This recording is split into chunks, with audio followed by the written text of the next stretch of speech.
नमस्ते साथियों, आईपीसीएस वॉरियर्स में स्वागत करते हैं। और 6 to 8 की आपत्ति दर्ज करने का आज अंतिम दिन है। BPC TRE 3.0 objection raise last date है आज, और 12 बजे के रात के बाद से आप ऑब्जेक्शन रेज नहीं कर पाएंगे। अभी तक हमने किन प्रश्नों पर आपत्ति दर्ज किया है मैं आपको दिखा दे रहा हूँ, और क्या समस्याएं इसमें आ रही है। आपत्ति दर्ज करने में बहुत बड़ी एक प्रॉब्लम आ रही है, मैं उसको बताऊँगा, उस पर डिस्कस करेंगे। ठीक है, किन प्रश्नों पे किया और किन प्रश्नों पे करना चाहिए, क्योंकि अभी भी 3-4 घंटे आपके पास बचे हुए चाहिएगा, तो आप उस पर ऑब्जेक्शन रेज कर सकते हैं। तो चलिए, जो लोग नए होंगे चैनल को सब्सक्राइब करेगा और कमेंट करके बताइएगा किस किस प्रश्न पे ऑब्जेक्शन रेज करना चाहिए। आपको मैं डिस्क्रिप्शन बॉक्स में आपका टेलीग्राम ग्रुप का लिंक दे दूंगा, वहाँ पे आप अपना आपत्ति वाला क्वेश्चन भेज सकते हैं या फिर कमेंट में बता सकते हैं, मैं एक बार देख लूँगा। ठीक है, तो चलिए, सबसे पहले मैं बताता हूँ क्या प्रॉब्लम आ रही है आपको ऑब्जेक्शन रेज करने में। देखिए, कई लोग कह रहे हैं कि साइट का इशू है, लेकिन मुझे अभी तक, आज मैंने ऑब्जेक्शन रेज किया, कोई साइट का इशू देखने को नहीं मिला। प्रॉब्लम क्या आ रही है, और साइट का जो पोर्टल बना है इतना मतलब बुरी तरह से बनाया गया है, और मतलब इतना भी ध्यान नहीं है कि किसका ऑब्जेक्शन रेज करना है। बताइए, जो पीआरटी का दिया गया था ऑप्शन, उसी की तरह आपके 6 to 8 का ऑप्शन दिया गया है। हिंदी वाले और मैथ साइंस वाली चीज़ को मे भी नहीं समझ पाएंगे, क्योंकि उनका ये ऐसा नहीं है। लेकिन जो भी एसएसटी वाला है, एसएसटी वाला मैंने देखा है सोशल साइंस वाले पेपर में, आपको क्या समस्या आ रहा है कि उसमें जो नंबरिंग है क्वेश्चन का 150 तक ही शो कर रहा है, 101 से लेकर 150 तक, यानी कि 1 से लेकर 150 तक प्रश्न शो कर रहे हैं, और आपके पेपर में नंबरिंग 100 से लेकर 150 तक नहीं है। देखिएगा, यहाँ पर मैं दिखा रहा हूँ एक सेट, कोई देखिएगा, इधर आप देखिएगा, ये नंबरिंग जो है आपको सीरियली चलेगा 30 तक, और उसके बाद से 40, उसके बाद से चलेगा आपको कहाँ तक, 70 तक। अब 70 तक देखिए, 30 इसमें क्या होगा, हिंदी और इंग्लिश के प्रश्न, और 40 जीएस के प्रश्न। 70 तक तो ठीक है, लेकिन फिर यहाँ पर आप देख पा रहे होंगे कि हिस्ट्री का आपके 1 से स्टार्ट हो जा रहा है। अब 1 से देखिएगा तो ऐसे लगातार हिस्ट्री दिखेगा, उसके बाद से ज्योग्राफी का देखिएगा, यहाँ फिर से 1 से ज्योग्राफी का स्टार्ट हो जा रहा है। थोड़ा सा और आगे बढ़िएगा तो इसमें आगे चल के इकोनॉमिक्स का स्टार्ट हो जा रहा है यहाँ पर, उसके बाद से आगे बढ़िएगा तो नीचे पॉलिटी का स्टार्ट हो जा रहा है। अब मानिए कि किसी प्रश्न पे, सपोज करिए मुझे मेजनी वाला प्रश्न पे आपको क्या करना था, ऑब्जेक्शन करना था, वो प्रश्न संख्या था 39। अब मैं अगर 39 रेज करता तो वो चला जाता जीएस वाले सेक्शन में 39, और ऑप्शन था ही नहीं एच करके। तो इसके लिए मैं तरीका बता रहा हूँ, आप इसको ध्यान रखिएगा, और जो लोग नहीं किए आप ऑब्जेक्शन रेज कर सकते हैं। तरीका क्या है कि मानिए कि आपके 70 क्वेश्चन किसके हो गए, जीएस के और हिंदी के हो गए। अगर मानिए क्वेश्चन नंबर 11 है हिस्ट्री में, पहला सेक्शन किसका, हिस्ट्री का, फिर ज्योग्राफी का, फिर पॉलिटी, जो भी रीजन है, जो भी सेक्शन, आप एक बार इसका सीरीज देख लीजिएगा। मानिए कि 9 नंबर क्वेश्चन करना है हिस्ट्री का, तो 9 नंबर 1 2 3 4 5 करके आपके क्वेश्चन में लिखा होगा H9, तो आप 70 में 9 जोड़ दीजिएगा और 79 नंबर पे आप ऑब्जेक्शन रेज कर दीजिएगा। मानिए कि ज्योग्राफी पे करना है, ज्योग्राफी का 10 नंबर, तो ऐसा नहीं कि 80 नंबर पे करना है, नहीं, 10 जोड़ के। सबसे पहले 70 से लेकर 110 तक जाएगा किसका, हिस्ट्री का, और उसके बाद से इसमें 10 जोड़ दीजिएगा तो कितना हो जाएगा, पॉलिटी का, यानी कि 120 नंबर क्वेश्चन पे आप, सॉरी, ज्योग्राफी का 120 पे आप ऑब्जेक्शन रेज कर सकते हैं। ऐसे ही आप सीरीज देख लीजिए, किसके बाद से कौन सा सीरीज है, वहाँ नंबर जोड़ जोड़ के ऐसे ऑब्जेक्शन 150 तक आप प्रश्नों पे कर सकते हैं। ठीक है, बस यही तरीका है, दूसरा कोई तरीका आपके पास नहीं है, और ये आयोग की गलती है। आयोग को भी H1 H2 EF से करके, या फिर G1 G2 या P1 P2 E1 E2 करके ऑप्शंस प्रोवाइड करवाने चाहिए थे, जो कि बिल्कुल नहीं कराया गया है। ये एक बग है और इसकी आयोग की गलती है। ठीक है, अब किस प्रश्न पे हमने ऑब्जेक्शन किया मैं बता दे रहा हूँ आपको। अभी भी समय है, जो चाहे तो ऑब्जेक्शन अभी भी रेज कर सकते हैं, दिखा रहा हूँ मैं। सबका प्रश्न आपको लगातार चर्चा में है कि निम्न में से शरीर का कौन सा अंग संतुलन के लिए नियंत्रित करता है। सबसे पहले मैं दिखा दूँ ऑब्जेक्शन मैंने किया कहाँ। क्वेश्चन मैंने यहाँ पर आप देख पा रहे होंगे, 3 क्वेश्चन मैंने यहाँ पे ऑब्जेक्शन किया है, आप ऊपर दिख रहा होगा। उसके बाद से एक क्वेश्चन और एक पोर्टल पे मैंने किया है, उसको भी मैं दिखा रहा हूँ। एक क्वेश्चन आपको यहाँ पर दिख रहा होगा, ये वाला, ठीक है। लेकिन कई लोग को ऐसा लग रहा होगा कि सर आप क्या सेव नहीं करते हैं, तो फिर कैसे आप यहाँ सबमिट नहीं करते हैं, तो कैसे स्क्रीनशॉट आपका हो जाता है। तो ध्यान रखिएगा, सेव करने से पहले एक बार स्क्रीनशॉट ले लीजिएगा, ठीक है। और आपको कैसे पता चलेगा ऑब्जेक्शन रेज हो गया है, आप देखिएगा तो दोबारा लॉगिन करिएगा, तो आपको साइट पर ऑब्जेक्शन रेज करने का ऑप्शन नहीं आएगा, अगर आपने केवल पीआरटी और 6 to 8 दिया है, क्योंकि पीआरटी का समय खत्म हो चुका है और 6 to 8 का आज खत्म हो रहा है। तो आप लास्ट टाइम कर दीजिएगा तो ऑप्शन नहीं आएगा।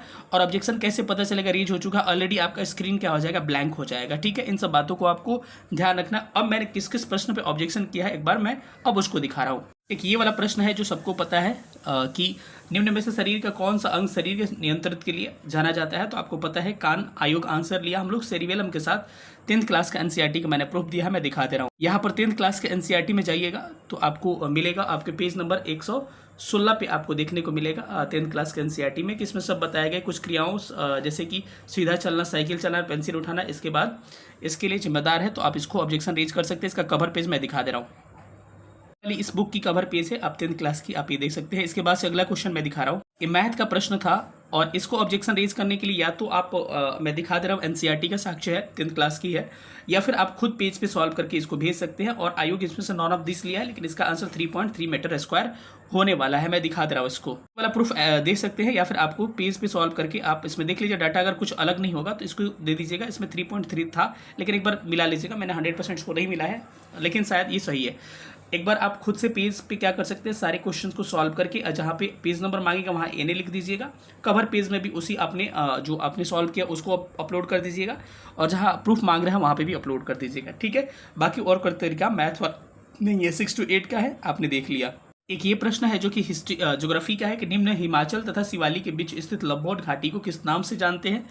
तो कई लोग कहेंगे एनसीईआरटी, आपने एनसीईआरटी में बिल्कुल मैं मानता हूँ उसमें केवल दून दे रखा है, लेकिन एससीईआरटी के हिसाब से जो लोग का गलत है, एससीईआरटी के हिसाब से आप इसको चैलेंज कर सकते हैं। एससीईआरटी पेज नंबर 20 पे दे रखा है आपके दून और द्वार दोनों, उस हिसाब से ऑप्शन उपयुक्त में से एक से अधिक के साथ जा सकता है। इसका मैं प्रूफ दिखा दे रहा हूँ। यहाँ पर आप क्लियर कट पढ़ पा रहे होंगे, यहाँ लिखा हुआ है कि शिवालिक के बारे में, हिमालय के बारे में, इसकी ऊंचाई औसतम 900 से लेकर 1500 मीटर है, 1200 किलोमीटर भी हो सकता है। चौड़ाई 10 से 50 किलोमीटर है। यह हिमालय का सबसे नवीनतम पर्वत भाग है। इसमें कुछ विस्तृत घाटियाँ भी पाई जाती है, जिसे दून और द्वार दोनों दे रखा है ना, दून और द्वार दोनों कहते हैं। देहरादून, कोटली दून, पाटली दून, बुटवाल, कांगड़ा घाटी, अलीगढ़, ये सब आपको अलीपुर इसमें दे रखा है, ठीक है। तो इसको ऑब्जेक्शन रेज कर सकते हैं। इसका पेज नंबर बता दे रहा हूँ, बेस नंबर पेज है, और क्लास 9 की एससीईआरटी है, क्लास 9 की एससीईआरटी, यहाँ से आप ऑब्जेक्शन रेज कर सकते हैं।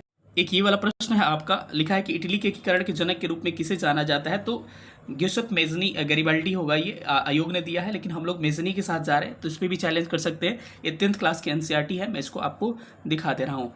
10th क्लास के एनसीईआरटी वाला जो ज्योग्राफी का मैंने प्रूफ दिया, उसका भी फोटो आप देख सकते हैं।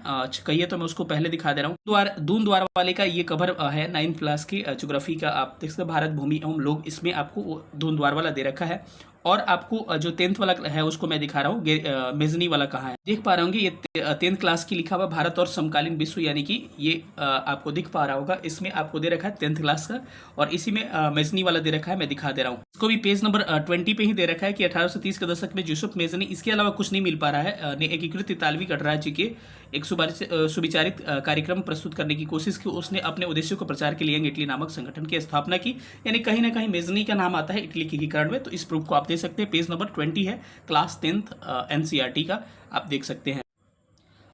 एक प्रश्न ये वाला है कि सविनय अवज्ञा आंदोलन के दौरान महात्मा गांधी के नेतृत्व में प्रसिद्ध दांडी यात्रा, तो इसमें एनसीईआरटी में 240 लिख रखा है, लेकिन हो सकता है आयोग ने अप्रोक्सीमेट में लिया होगा, तो आंसर नहीं भी चेंज कर सकता है, लेकिन एनसीईआरटी में इसको दे रखा है, मैं दिखा दे रहा हूँ आपको। आप यहाँ पर देख पा रहे होंगे क्लियर कट लिखा हुआ है कि महात्मा गांधी का पत्र एक अल्टीमेटम चेतावनी की तरह था। उन्होंने लिखा था कि अगर 11 मार्च से उनकी मांगे पूरी नहीं की तो सभी अवज्ञा आंदोलन शुरू करेंगे। इरविन के फलस्वरूप महात्मा गांधी ने 78 विश्व वॉलेट के नामक यात्रा की। 78 ये भी याद रखिए, हो सकता है पूछ दिया। साबरमती आश्रम से 240 किलोमीटर दूर तक की यात्रा की उन्होंने। तो अब दिया है वो 240 मील दिया है, इसमें 241 मील दिया है, तो हो सकता है किसी एनसीईआरटी में 241 मील होगा, तभी हमको लग रहा है कि जो आयोग है आंसर लिया है 241 मील, लेकिन वो किलोमीटर में तो 240 किलोमीटर की बात कर रहा है। तो मील और किलोमीटर आप अपने हिसाब से देख लीजिए कि यहाँ पे उपयुक्त में से कोई नहीं के साथ बहुत सारे बच्चे जा रहे हैं, तो अपने हिसाब से आप इसको देख सकते हैं कि इसका आंसर क्या हो सकता है, ठीक है।